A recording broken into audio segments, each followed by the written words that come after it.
You're listening to Parasearch UK Radio. News, views and reviews from the world of the paranormal from across the UK and beyond.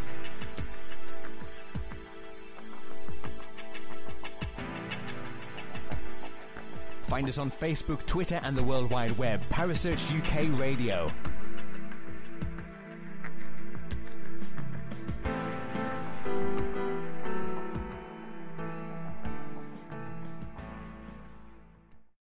The views and opinions expressed by presenters and guests are their own and do not necessarily reflect the official policy or position of Parasearch UK Radio or its affiliates and sponsors.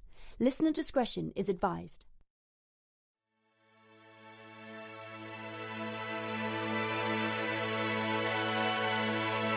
You're listening to Seventh Sanctum with Kerry Ann, only on Parasearch UK Radio.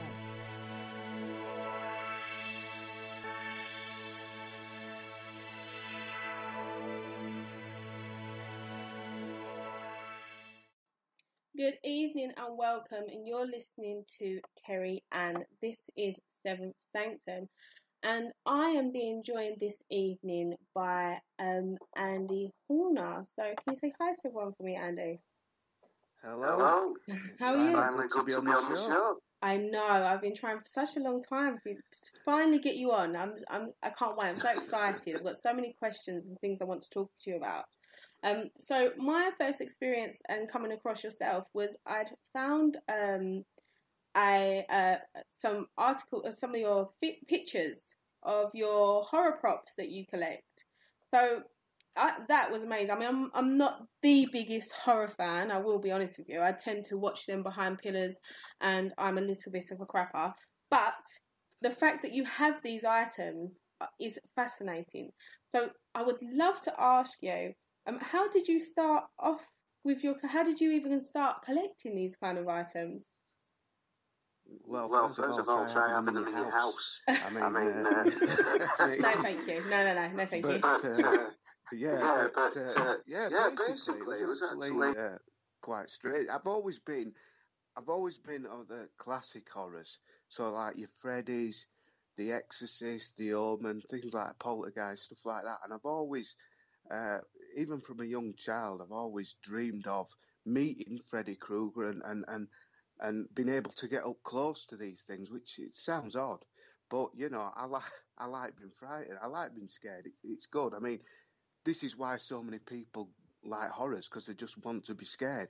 So I wanted to be doubly scared. So I thought, well, let's look into it and let's see, because you've seen the mask. You see the masks at seaside resorts, in shops and stuff, but I wanted to get something that was so close to the film. So basically having it there in front of me, you know. And so I thought, well, I'll go on eBay and I'll see, you know, what there is. And that's basically how I started. But it's more from the USA side of it. So, I mean, horror in America is massive, whereas it's not as big here. So I wanted to, I just spent thousands of dollars basically importing them over and giving something in the UK that, you know, they can actually see them in this country as well. You know, I haven't started displaying them yet, but, you know, I have had people that said if I did display them, then they'd definitely come and have a look, because it's something that, you know, you can't just jump on a plane and go over to America and see things like the Saw puppet and the Chucky and everything else. They can't get that close to it. So it's good to give people in the UK a chance to get that close to props that have actually been in films. Yes, I mean, I don't know how I would respond to, for example, and I'm jumping ahead here, but I don't know how I would respond being face to face to a full-size It costume that looks like there's a person in there. I don't know how I would be able to cope with that. My senses would go in overdrive. But these are the kind of items that you're talking about, aren't they? Yeah, I mean, these you know, they're not cheap imitations as well. I put a lot of money into collecting these because I wanted the best. I wanted the movie accurate. I didn't want to settle for second best. So, I mean, I've been told that I am one of, if not the biggest horror prop collector in the UK. I've got absolutely loads, to be honest, and trying to sort through them all is just, it's amazing because there's that many, it's that close to the movie. It's just, and I like to go back and have a look at them. Like I said, I haven't displayed them yet, but it's something that I am looking into, and they are growing in price as well. They are rare. I mean, people say, well, why don't you sell them and make money? But if I sell them, the chances are I'll never see them again, and somebody else who wants to, if I ever do a show or something like that, they won't be able to see them again as well. So they're absolutely. I mean, the website is hornushorrors.com, and you can have a look for yourself how realistic these items are. Yes, I mean, I would love. This is something that I've spoken to you about before, about showcasing some of the items. It's absolutely amazing. But with that being said, these are really rare and so alike that it's a risk you're taking being able to put them out in public like that and exposed to people being able to get up close and personal. So I completely understand why you haven't done it yet, but it's definitely something that you're thinking about doing, isn't it? Yeah, without doubt. I mean, I have had people saying, we will actually pay to come and have a look at these and maybe have a picture taken with them or whatever. That's realistic, and to just have them. I don't. I mean, it's hard to just not to just get rid of them and sell them. It's something that I'm just going to hang on to and keep them, especially in the UK, because I don't understand the UK really. I mean, I don't know about Halloween. I don't know whether it's growing or whether it's because it is quite popular, Halloween over here, and I'm just wondering whether, if I had them set up somewhere, how many people that would actually attract. So I haven't got the name out there fully, but, I'm welcome to people who may be listening who have shows coming up or whatever, Give me a bell and maybe we can display them that way, And it would be nice because, let's open up to our listeners. How many of you guys would love to come along and see Andy's collection? That would be fantastic. And it'll also give you an idea of, give Andy an idea of how many people would be really up for that. But let's talk about your collection. So what was the first item that you purchased and why? The first item, well, out of about the 400 that I've got, I would say it was possibly, I think, going back, I mean, you're talking nearly 10, well, it's got to be 10 years ago since I started this collection off. But I would think it was the Michael Myers mask. And the reason for that is I just loved the classic Michael Myers Halloween films. They were my favourite, along with Freddy. Chucky wasn't really my favourite, but the Freddys and the Michael Myers were more my favourite then. And that first mask cost me around £300 for one mask. So that was a lot of money. And then I just went from there. And then I think the most expensive was 1,300 at the time. Wow. So, and at the moment now, I've seen some of them now are going for 7,000 on eBay. So they've been worth holding on to, So yeah, I would say it's a long time ago, but I think it was the Michael Myers mask that I got, and then I got the suit along with that and everything else to go with it. So, it's absolutely amazing, to be honest. And I do have film props as well. I don't know if you've heard of the Possession. It's a film where somebody, a girl gets possessed and that's actually based on a true story that somebody bought a box from on eBay, and it basically had it started possessing this little girl. She bought it at like a car boot that we know as a car boot, but theirs was like a fair thing, whatever it was, at a house. And I've got the original props. I haven't got that box, but I've got the original props from that movie as well. So I do go into a bit of that as well. but mainly it's the masks, it's the sculptures, it's everything like that I go into, and it's just grown from there.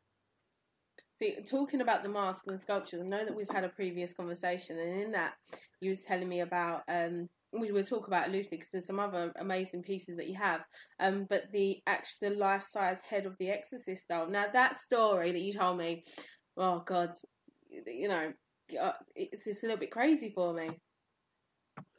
Yeah, well, that one, to be honest, is I don't even tend to look at that, and it's weird you say that because it's a sculpture mass sort of thing that I've always hidden, whereas the others like your Freddy's and that, they've always been on display, and that one, I don't know whether it's psychological or whatever, but it does affect my mood when I have it on display.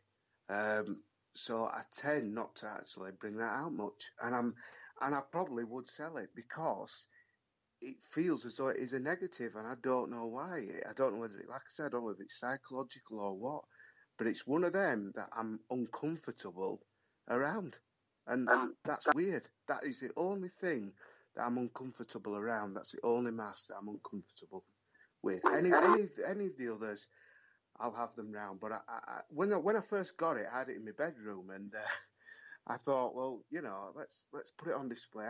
But I never really liked it, and I'm not scared of horror. As I say, I like being frightened, but it's a different kind of frightened, and I cannot explain it. You'd have to see it. I'm welcome to post it to you and see your experiences.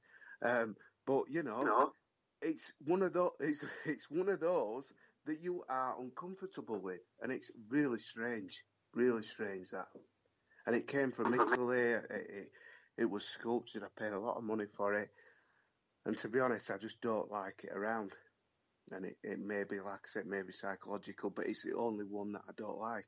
And I've got other things, like I say,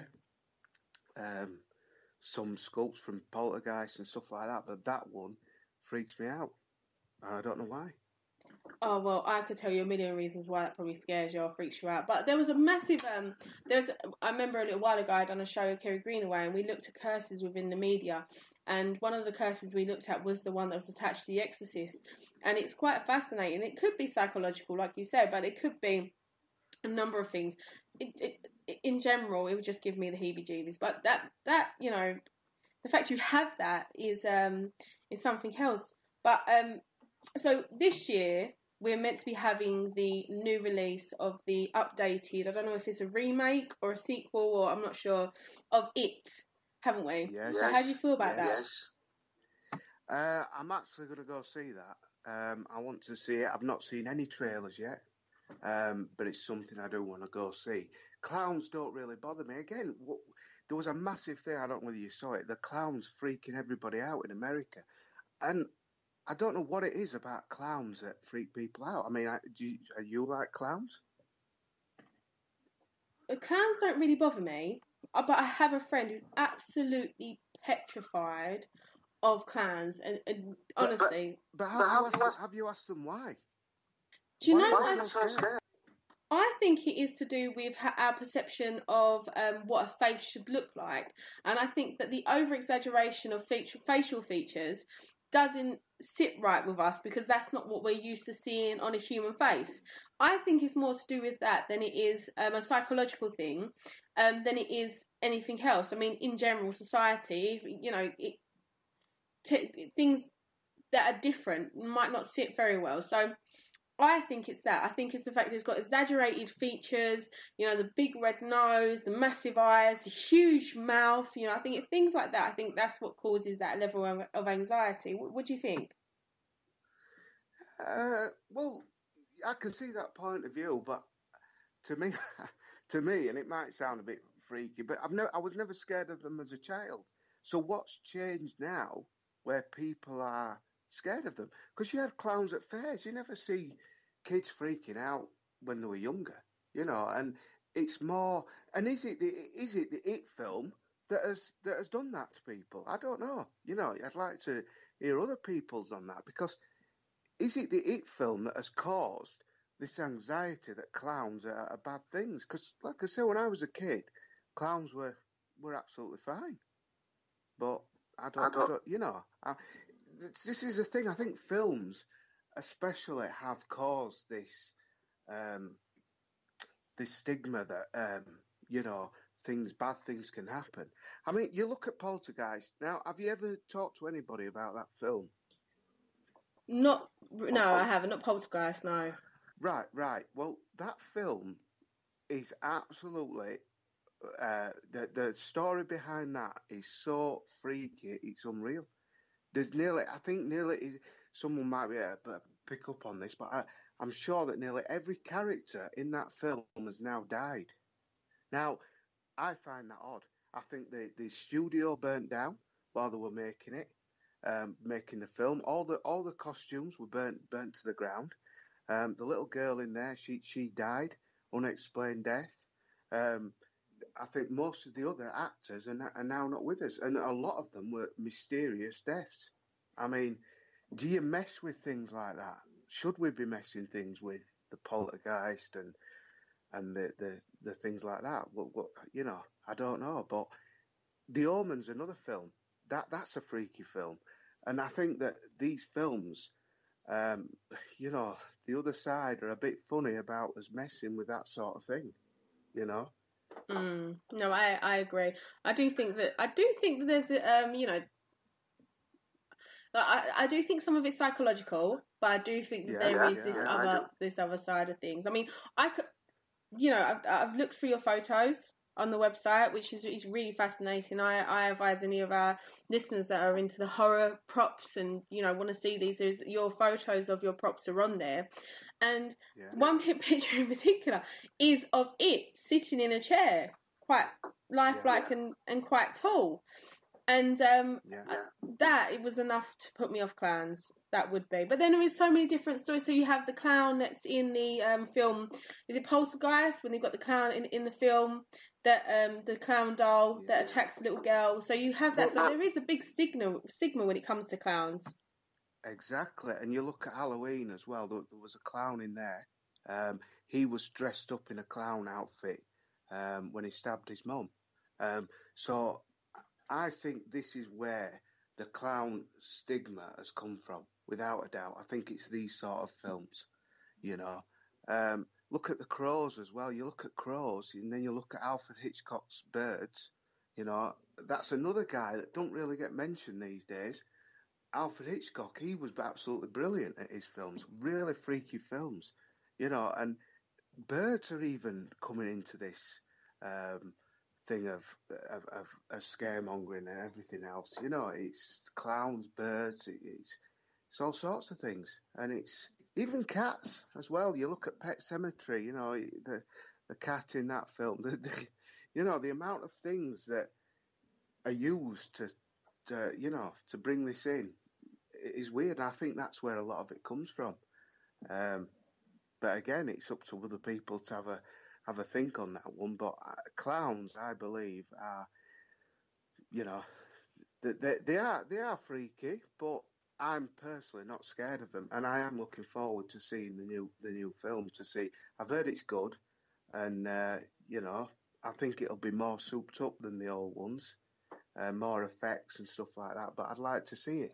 But I'm more for the older horrors. I'm more for the older ones. I think that they're a lot better, you know. So talking about the older horrors, Chucky. Now, you said something because you have met a lot of the horror heroes, so to speak, the ones that play these guys in the films and that.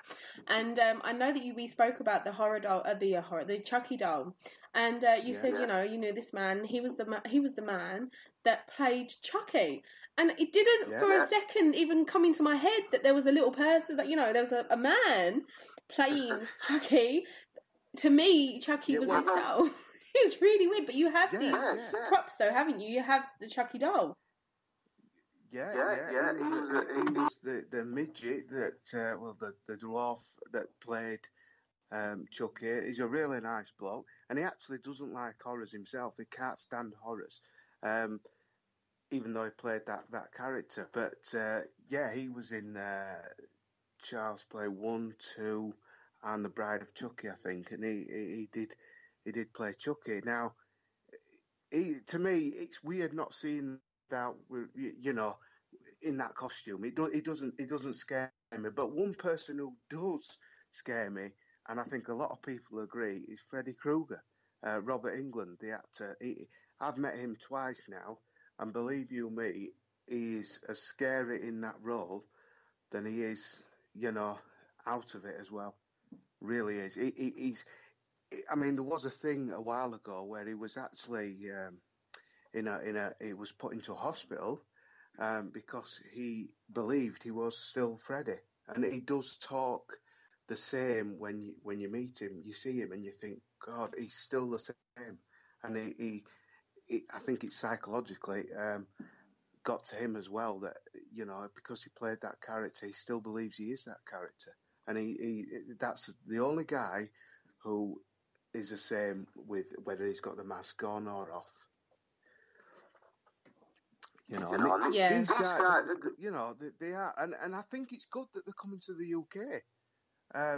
There's a lot of horror cons now, comic cons, and all this, and they're coming to the UK, and it's good to meet these people, and it's good for the UK as well. Whereas Chucky hasn't been to the UK, but I've talked to him via Skype and via Facebook and stuff like that, and he's told me a lot about what he does, and what happened in the films, which is good. Yeah, see, I mean, that must be fascinating to be able to get that insight, especially if it's something that you enjoy talking about and enjoy exploring. It must be great to have that kind of insider view of what it must be to play that character or become that person. In regards to the Freddy Krueger, it must be, because that film was massive and it still is, and there was quite a few of them as well, so it must be really hard for him to differentiate between himself and the character if he spent so long playing it. Now, I heard, and I'm not sure if this is right, is that he actually he wore the gloves and stuff still, even though he weren't within that role, he was still wearing and using some of the props in everyday life. Is that right? Yeah. He brought the glove that was used in the film to I think it was Milton Keynes when I went there. He had the glove there, and that's the photos where you could have your picture taken with him, which I've got a few. And yeah, he does believe that he's Freddy. And I think the one I did miss, it was actually somebody actually put the makeup on him, and he was having his picture. You could have your picture taken with him with the makeup on, which would be absolutely brilliant. I missed that. But, for people out there that want to meet this guy, keep an eye out, because he does do a lot of UK. He loves the UK. He absolutely loves the UK. And I think he's actually got a house or an apartment in London. So he loves the UK, and he does come over here a lot. So if you're a childhood, if he was your childhood dream, so to speak, then you can actually meet this guy, and it's brilliant. I think it's brilliant, especially because these are the true horror icons in my view. They're absolutely, they are the ones that have set horror off, and I'm not so keen on the horrors now. I don't think they're made as well. I prefer more the psychological and the rather than the effects. I think the scariest ones. I mean, you walk down an alleyway in the dark, that will still freak you out. And these are the sort of films that I like, and the paranormal stuff and all this. They're the good ones in my eyes, not the special effects, because I think that kind of ruins it. I agree. So we're going to be coming up to a break soon. Before we do, I know that one of your most prized, or one of the ones that you do like, is the Saw puppet. You have the Saw puppet, haven't you? That's absolutely brilliant. That was moulded from the original puppet in Saw 2, and it's absolute. Every piece that you see on that puppet was made from the maker who made the first one, and it's absolute so realistic. It's unbelievable. The head turns. It's just amazing. That is probably my favourite, above the It Clown, because it's just so realistic to the film. It's unbelievable. I mean, if I took that anywhere, that would turn heads, because it is just, to me, that's better than me Chucky. That's better than the It Clown. It's better than all the others that I've got. I just love it, and I've even got the bike as well, because I've got the bike and I've got the tape recorder from Saw 2 as well, and you're talking. You can put a price on it. It's just, you can ask whatever you want to ask for something like that, because people will pay it, because of how they're just not making them anymore now. It's just amazing, and that's from America as well. So it's just an amazing piece of sculpture. Somebody to make something like that is just amazing. I love it. I absolutely love that prop. It's funny you should mention it, because I would say that is my favourite. If I wasn't to sell any of them, that would be the one. Well, we're going to be sharing some of these photos on the Parasearch UK Radio Like page, and also Andy's website, and ways that you can get in touch with him. And we've got some. I've got a picture actually. I was hoping I'm going to be able to share of Andy and Freddy Krueger himself. So all these are going to be going up onto the Like page, and you can have a look yourselves and have a look at some of the props that Andy has.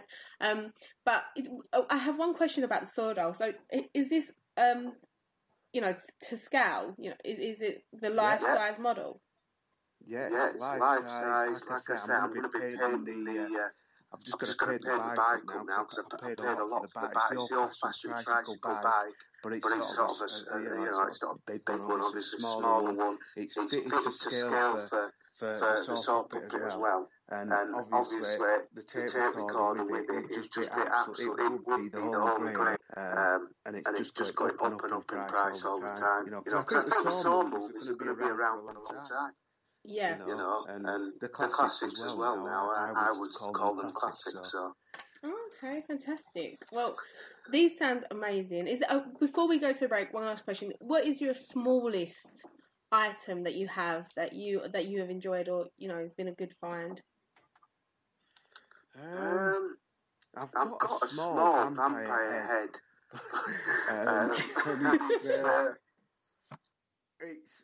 It is small, but it's different. It's not like a size of a pound coin or something. It's bigger, but the detail in it's amazing, and that's on there as well. The teeth are on there. I think they're acrylic teeth and everything like that. Just some of these makers, they fascinate me. They fascinate me with how they can make these things. It's a work of art in my eyes. I agree. I mean, like I said, I've gone through your photos, and honestly, some of these, the attention to detail is second to none. It's absolutely amazing. But we're going to be going to a short break. When we come back, we will be talking about one of Andy's favourite locations that he has been somewhat fascinated over the years. That's not far from himself. And we will also be talking about what Andy's doing at the moment in regard to mental health. It is the awareness month, and May is the awareness month for mental health, and this is the awareness week for mental health. So we'll be talking about that towards the end of the show. But stay tuned. We'll be back straight after this break.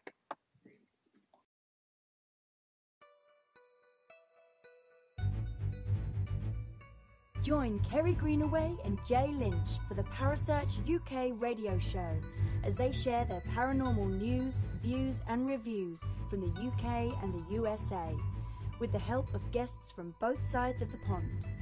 Will they agree or agree to disagree?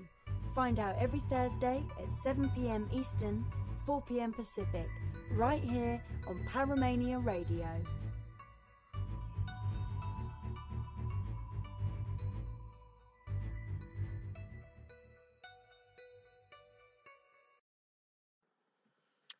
Welcome back. Thank you so much for staying tuned. That advert that I played was for a show that is going to be airing on the American channel Paramania. We have our show, I say our as in the collective of the station, but Jay Lynch and Kerry Greenaway will be doing the Parasearch UK Radio, and tonight they have a fantastic guest called Russell Edwards. Now I love Russell Edwards. he is the man who took me and Kerry onto a little tour in London, and we were able to see all the lights of East London and Whitechapel, and tell us a little bit about, a lot about Jack the Ripper, and how he come about unmasking him by having an artifact that came from the murder scene of, and I may be wrong here, but I hope I'm not, of the last Jack the Ripper victim, which is Catherine Eddowes. I hope I'm right. So that's tonight on Paramania, Parasearch UK Radio. So make sure you tune in. That's at 12 o'clock. So you have to be a avid listener or a true Parasearcher to be able to listen. If not, it will be a podcast, so you can catch up. So back to today's show on Seventh Sanctum. I am Kerry Ann, and I have with me Andy Horner, and we've been talking about Horner's Horrors, which is all the fantastic horror props that have been accumulated over the years of Andy and his journey, and what he has been able to collect.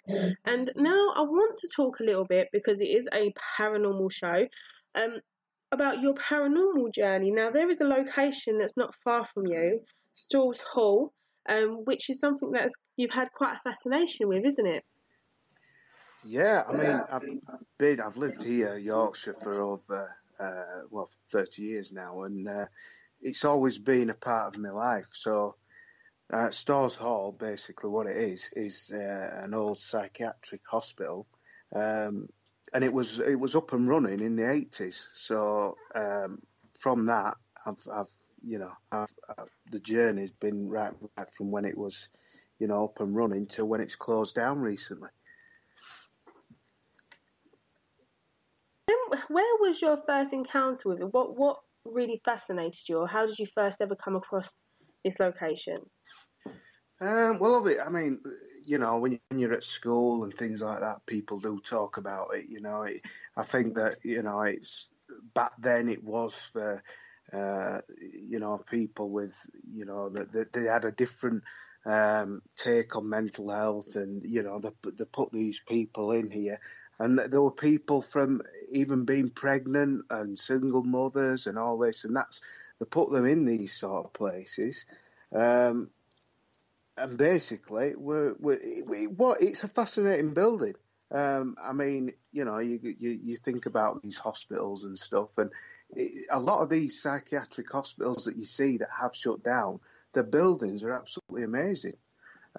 So it goes right back from there, looking at it, and I've walked through it when it was fully manned and when the people were there. And, they were happy people, they could wander around the grounds, and it's just an amazing building. It's got the old clock tower on it, and it's just fascinating. It fascinates me from that, really. It's a whole history around it. It's everything to do with it just fascinates me.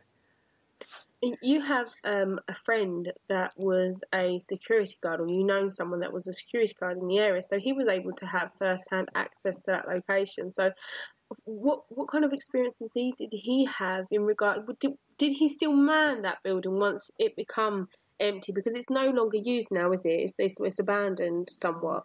So was he still a security guard even once that had closed down? Well, he was literally the security once it had just closed. His experience was everything was still in there, the beds, the machines, everything was still there. It was just like, but he was the only guy in there. Even the TV was there. The old TV rooms that they had, all that was there. And I was just amazed at some of the stories he told. There was actually 2 dogs there. And this is a guy, this is a guy in his 60s, right? He wasn't up on the paranormal. He had no reason to lie. He had no reason to tell me stories. I never even told him that I was interested. It was when I was working with him on a site, and he got talking about it. And he had 2 big dogs there with him, 2 big Alsatians. And I remember him saying that when he used to patrol around with these dogs, and he went up the corridor, and these dogs literally cowered and pulled him back. And some of the encounters, so he talked about that. He's talked about a woman walking past him, down, on the same road as in the grounds, and she said hello, and then when he turned around, she'd gone. There's all things like this. It's just amazing what he told me, and I can imagine that a lot of things did happen around there like that. It's an absolutely fascinating, and it's a weird place, honestly. But I mean, I think I've seen you photos before of what it looks like now, and it's still just as eerie now. But to be in there on your own, he's got some. He's brave. He's a brave man to do that. But he didn't feel any fear at all when he was in there. He heard noises. He heard. Said that he heard some screams and people round there, and there was nothing there. But, he was there for a good 2 years, so he did experience quite a bit when he was in there. What an experience it must be. I mean, this is the second time I've said this in a show. I'm a little bit of a crapper. There's a lot of things that I won't do, a little bit like Meatloaf. But that is one thing that I would not do. I would not investigate a psychiatric hospital. There is just something about it. Like you said before when we spoke about the horror, and, there's some things that on the other side, so to speak, that, they don't like us messing with. And to me, that is an area. But I do know that a lot of people, for evidence reasons and research purposes, because of the energy that's in them kind of buildings and because of what has taken back, because this is really barbaric, and it wasn't that long ago, really. It was within a lifetime ago that they did still practice barbaric kind of practices, isn't it? Mm-hmm. Like I said, there's a little bit of woodland in the grounds. I mean, that the estate. If people want to look it up, just put in Stars Hall in Google, and it's in Huddersfield, a place called Thurstonland and Stocksmore, and that's near there. But just put it in and look at the history around this building. They had woods. There's woods around it. It's in the middle of nowhere. They've got woods around it. And they actually had, they call it the Hanging Stone Woods, because a lot of people who escaped from these woods hung themselves in the woodland that is just near to it. And I've been in there, and, because you can walk around it. It's just as long as you don't go in. There is security there now, but he doesn't even enter the building. And he's got some stories to tell as well. But just in those woodlands, it is very eerie even now, and you can feel. I'm not a medium or whatever, but you can feel energy in that place. And there's the old street lights that are still there, just ruined on leaning over and things like that. And it's just, it really is a place that I like. You don't have to go in to appreciate, what went on there, because it was a good place. I mean, there's still the morgue in there. There's still the old slab where the morgue was. There's a sink in there. You can go in that part because it's not fenced off. You're allowed to go in there. That's quite a sturdy place. But the actual hospital, they tend to keep you out of. But it's just amazing how they've still got it up, and it's going to be a shame. I mean, they're not knocking it down, but they are going to make it into like a retirement village. So I'm really glad that they're actually keeping the Stars Hall building, and that they are actually in the process of doing it up, which is a good thing. It's a listed building, but they are keeping it going. See, when you talk about the woods, there is you have a YouTube video, isn't there? And you have got a video of you and a friend that was in the woods. Now you can tell from your demeanour, just being in that woods can be quite intense. The eeriness of it, the quietness of it. It's very quite dense woodland as well, and it is really quite excluded away from any villages or cities or anything like that, isn't it? Yeah, and the thing is, it's the fact. Like I said, a friend who I was with is 6'5", and he can see on the video that he was scared out of his wits. It's not. It is a place where you just feel you don't feel 100% comfortable around. From all the things that have happened there, and there is a woman actually who lived there, who worked there. Sorry. And, well, she did near enough live there because she was there all the time, called Ann Littlewood. And I met up with her, and she showed me all the plans and what they did in those kind of places to help the people as well. All the the different treatments to do rather than medication and things like that. And it was absolutely brilliant to talk to her, and I got her to sign the book as well. But it's an amazing place, it really is. So have you got a story that in particular that, or something that you may have heard as a child or something that you was told later on that's really stuck in your mind about this place, that's really kind of tingled your skin somewhat? Well, it's more of the security. I mean, that, like I say, you have no reason to lie about anything. Like, it's not, and when you meet people, they'll tell you a story, and you think, well, is that believable or not? But the fact that these dogs were just so, they were all right, and they lived on there as well, did these dogs, and the fact that,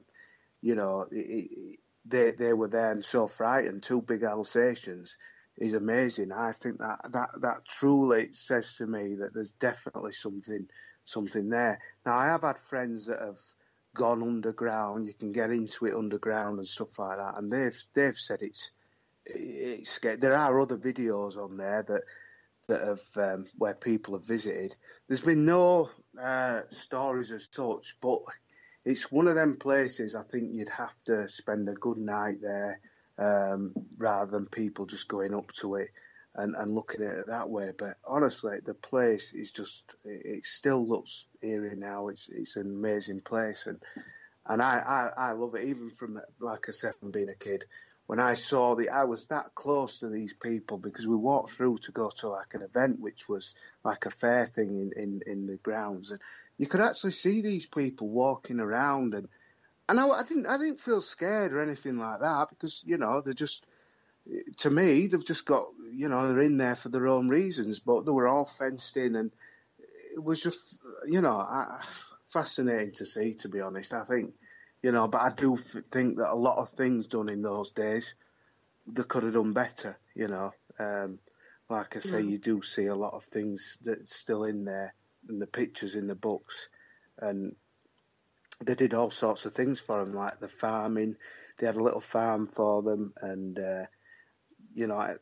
everything. They got them involved, which is something that a lot of places don't. They had animals on there, and fruit and everything like that. So it was really good. Was like a little community, like a village. Yeah. So I can imagine that from a paranormal perspective and for research purposes and for people that would like to, that could potentially or possibly go out and investigate, it would be an amazing place because so much went on. People lived their lives in the best way that they could. But then also there was them really traumatic events as well, from the type of treatments that were provided at the time and the pain that, some of the patients may have gone through. I mean, it sounds like they did the best they can, but like you said, even in then times, the best they did, it could have been a lot better. And them kind of things, they leave kind of handprints on the energy on the building. So within itself, it would have told a story. But investigating with the morgue, which you said you can get into, so have you captured anything, photos, or did you? I don't know if you use equipment when you go out and investigate and stuff, because I know you do like to just film and take photos. But have you anything you heard or felt? To be honest, I wasn't in there long enough to see or whatever. Because, like I say, when I went in there, I was in there on my own. So as you could, like I said earlier, I like that sort of that adrenaline and that fright, and I was in there on my own. So I was literally videoing it and going out. But I think you always do. I mean, more that when I was approaching the building, you just feel this is it. This is the morgue. This is where they were led to. And it's just, it is fascinating. I mean, the place was, but let's not forget how brilliant that place was for people. They had a shop in there. They could buy sandwiches. They had a ballroom. They had concerts in there. These people who were in there, that was their home. Whereas, it wasn't just a hospital for bad treatment and everything. They treated them. Some of the treatment was actually really positive, like the farming and the concerts and everything. It gave them a purpose, And obviously, you do get people in there who weren't, all with it, but obviously, they were dealt differently. But the majority of the place, my experience seeing it as a kid, was absolutely brilliant. So I don't really get that haunted, scary feeling when I approach it, because I've seen it from when it was up and running and how nice it was. Because the grounds are absolutely massive, you know, and what they did for them was brilliant, you know, benches outside and, you know, the treatment. It was just a big home for them. You know, and that's a really good example of perception and how perception could actually influence people and what to expect from a location. See, with what I feel, you know, when I hear the word psychiatric hospital, I instantly think quite dark, whereas your experience of it is completely different. So your perception of it is completely different. Of course, a morgue, we all know what happens in a morgue, which is quite intense, but it does highlight the difference of perception and how that can influence an investigator, so to speak, when they enter a building when they're about to do some research or, you know, experiments and stuff. So that's really, I mean, if you could spend the night there, would you by yourself or with a team? How would you do that? I'd prefer it by myself. I know that sounds a bit odd, but I believe that it would give me more of an adrenaline. There'd be no lies told. You'd be able to see if you video things or heard things. It'd be all. If people knew that I was in there on my own, then you can't stage anything, because if there are noises, and somebody is outside, they can still, there's no one else in that building. And this is a problem, I think, with things like Most Haunted and all this sort of stuff. There's that many people involved that I think the real life stuff is the best. Yeah, if you have a group of people that are all willing not to tell stories and just to go with it, then I think you'll find a lot more, and it's a lot more believable. This is why I think a lot of people don't really believe in paranormal, which is a bit odd. And going off the subject a minute, I have to say this because, you know, it is quite a delicate subject, but my mum passed away November last year, right? But since she's passed away, I have actually seen an image of her, and I have got that on my phone, right? And not only that, I feel as though her energy is with me all the time. So my perception of paranormal has totally changed within the last year. You know, from that, I believe that there is something out there, and I believe that 100% now, just from what I've actually seen, because I've got CCTV in my house, and I was spinning it round, and I actually saw an image that looked like my mum. It was outside, and I will send you that later and see what you think. But it was absolutely brilliant, and that for me, before that image came on, I also had a favourite song, and on my mum's birthday this year we went out for a meal, and that song was played inside where we were having the meal, and that again just overwhelmed me, and I believe there's something definitely out there. Yeah, definitely. and that itself highlights your point when you were saying that if you was to be able to go and investigate somewhere, you'd like to be able to do it yourself, because it would be your experience that you would be able to take from and draw from. If you know it's happened to you, then and no one else is giving you that information, or you have no other influences around, you know, it's very personal. You know that you're coming away from that with that knowledge of knowing that it wasn't faked, or it was from your experience. So again, that is lovely that you've had that experience with your mum. It is very comforting as well. But it also this is why I believe. Yeah, go on. I was just saying, it also validates the point you was making about the fact that, you know, to do a lone investigation, it does help because it is your experience and not someone else's. Yeah. I mean, I know you do investigations, but have you ever been to somewhere alone? Because I think if you go to somewhere alone, you will get more of a natural feeling as to whether there is something around you or not. And I know that's quite a brave thing to do, but, you know, I think if somebody did that, because you get all sorts of vibes with friends and things like that, and, you know, people put you off it and then their negative energy and all that. But if you go in there on your own, I think you see a different side of things. all right, you may catch something and no one will ever believe you, but that's still your perspective on that is from your own knowledge, isn't it? You know. Yeah. And this is the thing. There are a lot of big groups out there, but I think if people did do more investigations on their own, it'd be even better. You know. Yeah, no, I agree. And to answer your question, no, I've never gone anywhere by myself. And the chances of me going out by myself is very, very slim. Again, I'll just, put it, I'm a crapper. Really bad. I'm the one that kind of goes, right, you go over there by yourself and I'll sit in the tea room and everything will be fine. But what is your fear? What is your fear of going out on your own? I have no idea. What do you fear? No, well, that's it. That's a good question, you see. What do people fear going on their own? This is it. Yeah. Why are people still scared of the dark? You know, why? You know, I quite like the dark. I quite like that not knowing what this is the thing. A lot of people do really, they have a belief, don't they? They must have. Like you don't know what your fear is. And no. This is it. I think it's brilliant. You know, this is it. There's got to be something out there, I believe. Yeah. Well, I think you've raised some really good points and you've validated a lot of what you've said by your own personal experiences. It's been really interesting to listen to.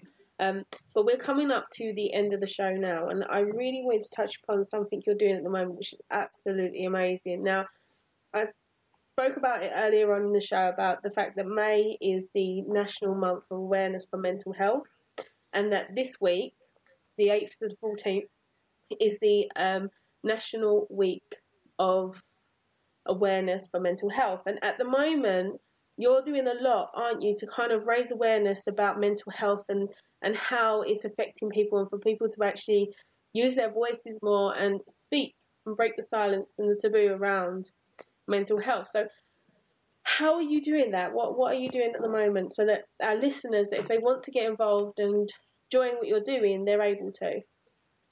Well, I mean, I'm glad you've raised the subject because it is something that I'm passionate about, and just going on from that psychiatric hospitals, the hospitals now that we see are not as good. Like I mentioned, the farming, like I mentioned, more getting people involved. Whereas now the psychiatric hospitals are more in a room on your own. All netting round you and just basically feel like a prison, whereas then it wasn't. And it's a shame that they've closed all these older. I mean, all right, the medication and treatment's a lot better now, but I don't believe that the hospitals are as good. And the thing is, with mental health now, 1 in 4 people suffer with mental health. So people listening to this, they'll probably know somebody, or if not themselves, who've suffered at some point in their lives. And it's basically for awareness. It's more the funding part of it, the waiting times, And like I've said before, you wouldn't, if somebody's in the road and they're covered in blood and they've been in an accident, they wouldn't have to wait 3 months for their treatment. And this is the thing. An ambulance would be there and they'd be dealt with and they'd have a recovery and to be back to work 100%. But mental health's difficult, and it's about putting more money back into it because they have made cuts, and it's about putting more into it and getting the waiting times down and everything else. As for people talking about it, yeah, it's a difficult subject, very difficult. So what we've done is we've created groups, and these groups are private groups, and you can join a group on Facebook and things like that. And you can talk with people similar to yourself or going through a hard time. It doesn't have to be depression or anxiety. It might be that you've lost your mum, your dad, your brother or whatever, and that you just want somebody to talk to about. And it's always positive. It's never negative.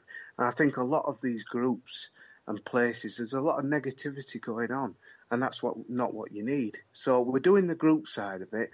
And we're also going to be protesting and campaigning. That's a bit off yet, but you can get involved within the groups. And I would say to anybody suffering with mental health, talk about it, because the key is to talk about it, not to isolate yourself. That's the worst thing. And I know that from suffering for over 30 years.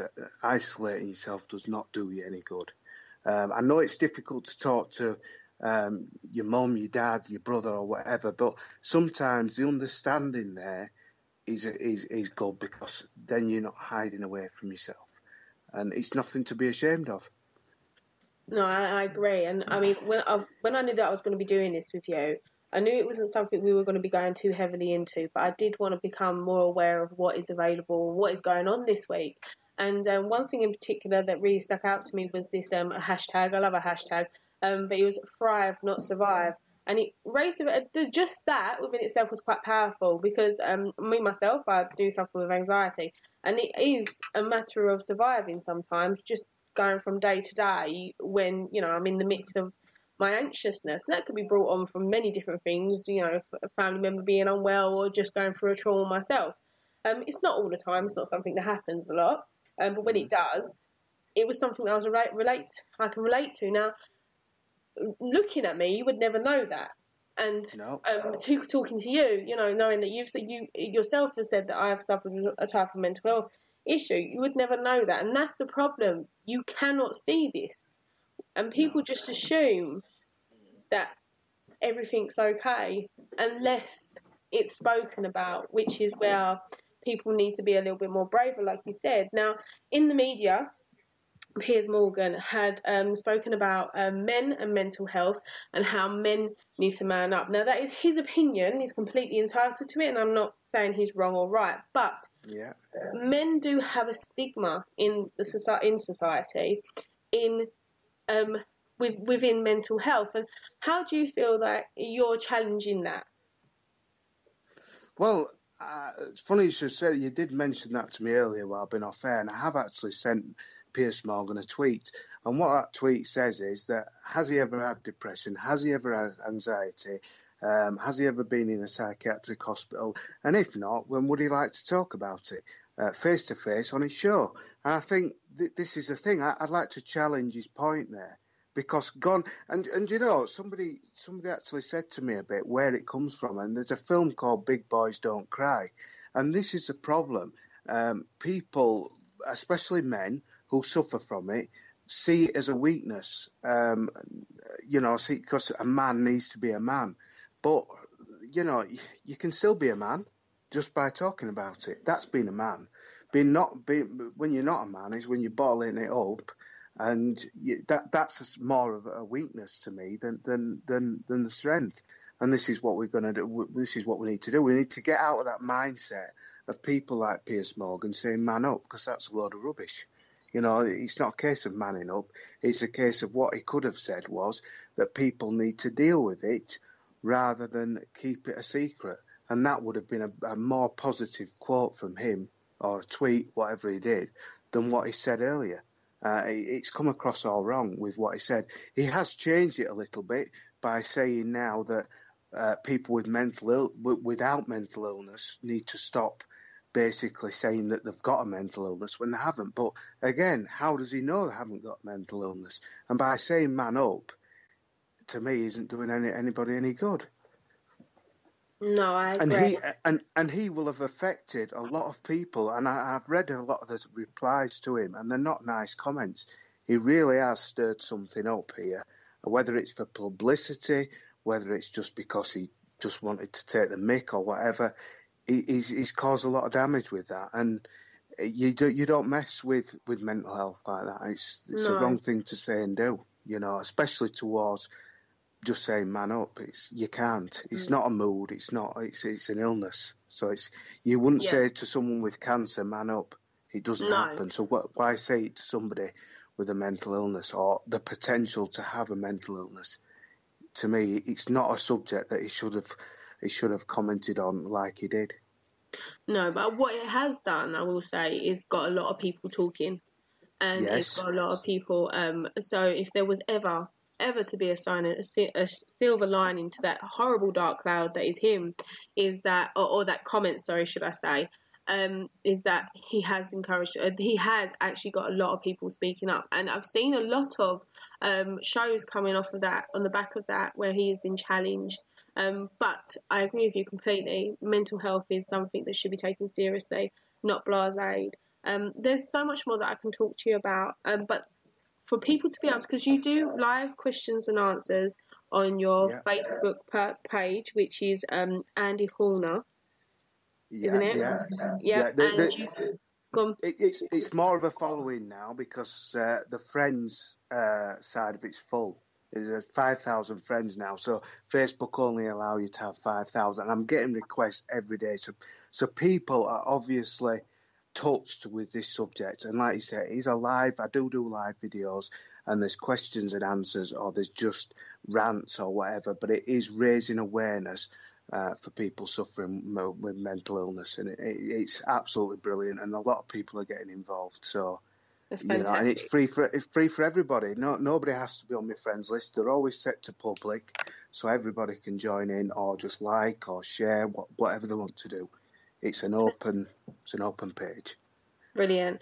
So, as we're coming to the end of the show, if you are interested in Horner's Horrors, then Andy does have a website, hornershorrors.com.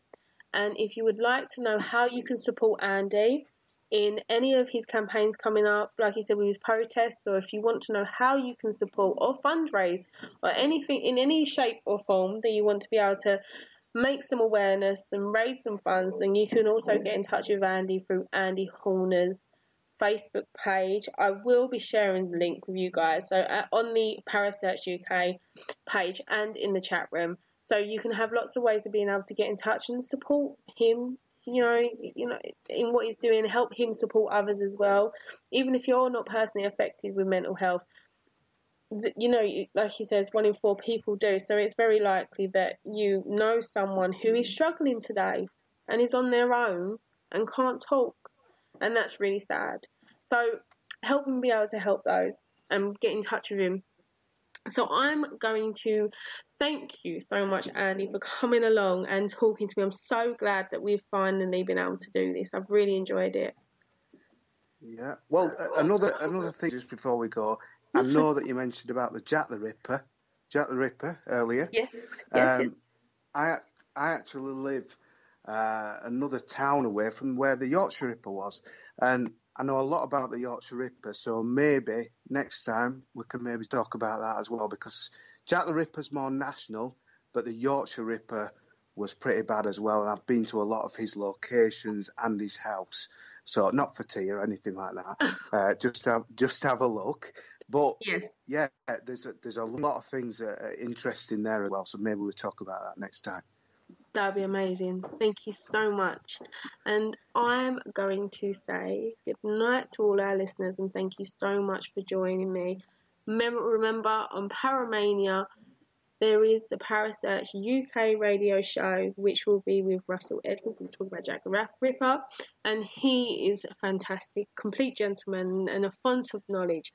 So make sure you tune in if you can. If not, it's a podcast. So thank you so much, Andy. I look forward to chatting to you again sometime. Yeah, will do. Brilliant. Definitely. Good night. Good night. Thanks very much.